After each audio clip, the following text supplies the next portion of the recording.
We're wrapping up a 3-week series of important discussions. We're examining black talent development right here in Indiana. That stretch from K through 12 education and goes to getting high-wage jobs. Wish TV contributor and CEO at InnoPower, Emil Ekiyor, has been expertly taking us through all those barriers that the group faces. Previously, we talked about K through 12 education and the impacts on prospects as adults. Let's go ahead and talk barriers now. Are we seeing collaboration with businesses? Yeah, so one of the things that we know today more than ever is businesses and corporations need to have more skin in the game in the development process. In the past, corporations just waited till the best talent came out of college and pretty much just picked from that. And we know today they just can't afford to do that. But this is, in most cases, very new for a lot of companies, a lot of businesses. What does it mean to have skin in the game in the development process? Internships, apprenticeships.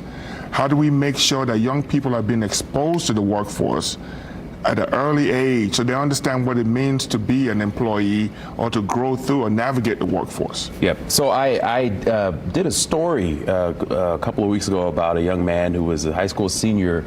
He was at North Central High School and he was getting an internship at a construction business. That's kind of what you're talking about. But separately, mentorship, are there opportunities for that in the black community? Yeah, definitely.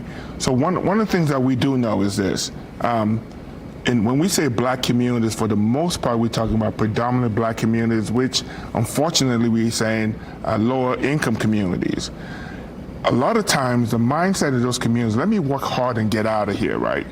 I'm going to do what I have to do, put in the work, and I'm leaving.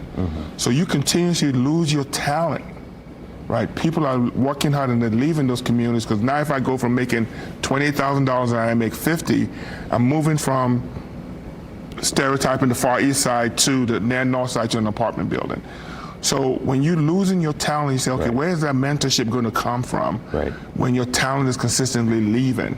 So we have to be extremely creative about mentorship. And a big part of it is, how do we take you out of this community in some cases so you can see what's better out there? So now you can come back and build your community. So you said be creative on the mentorship. How do you do that? And that is a $1 million question, right? Is we have a lot of organizations today are trying to do good work, but they're all looking for mentors. They're looking for adults who want to give their time to spend with these young people. So again, we have to look at it from the lens of that. What do we really want to happen? We can't hope for the situation to happen. We all have to have skin in the game to making this happen. Last question here, because we only have just a few more minutes. When we talk about financial education, let's talk about that. Are people learning how to keep and invest wealth in these communities? So if you've never done it, if you've never had, I've never done it, I never knew. I didn't have a way to know how to invest money, how to keep my credit the right way. So you learn by making mistakes, unfortunately.